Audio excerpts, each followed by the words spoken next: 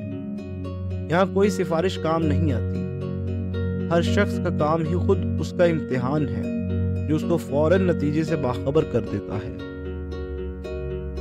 Hall میں سب خاموش تھے اور بڑے غور سے تقریر سن رہے تھے۔ تھوڑے سے وقفے کے بعد مقرر کی آواز پھر بلند ہوئی، میں بدکاری معاف کر سکتا ہوں لیکن خامکاری ہرگز معاف نہیں کر سکتا۔ وہ لوگ یقیناً قابل مواخذہ ہیں جو نہایت ہی بھونڈے طریقے پر ملک کی دولت کو لوٹتے ہیں، ایسے بھونڈے طریقے پر کہ ان کے کرتوتوں کے بھانڈے ہر روز چوراہوں میں پھوٹتے ہیں۔ وہ پکڑے جاتے ہیں مگر بچ نکلتے ہیں کہ ان کے نام 10 نمبر کے بستہ الف میں درج ہیں نہ بستہ بے میں۔ یہ کس قدر ناانصافی ہے۔ میں تو سمجھتا ہوں بیچارے اندھے انصاف کا خون یہیں پر ہوتا ہے۔ نہیں، ایسے اور بھی کئی مقتل ہیں جہاں انصاف، انسانیت، شرافت و نجابت، تقدیس و طہارت، دین و دنیا سب کو ایک پھندے میں ڈال کر ہر روز پھانسی دی جاتی ہے۔ میں پوچھتا ہوں، انسانوں کی خام کھالوں کی تجارت کرنے والے ہم ہیں یا آپ؟ میں سوال کرتا ہوں، عزم عتیق کی بربریت کی طرف امن پسند انسانوں کو کشاں کھینچ کر لے جانے والے ہم ہیں یا آپ؟ اور استفسار کرتا ہوں کہ دوسری اجناس کی طرح ملاوٹ کر کے اپنے ایمان کو آپ بیچتے ہیں یا ہم؟ ہال پر قبر کی سی خاموشی طاری تھی۔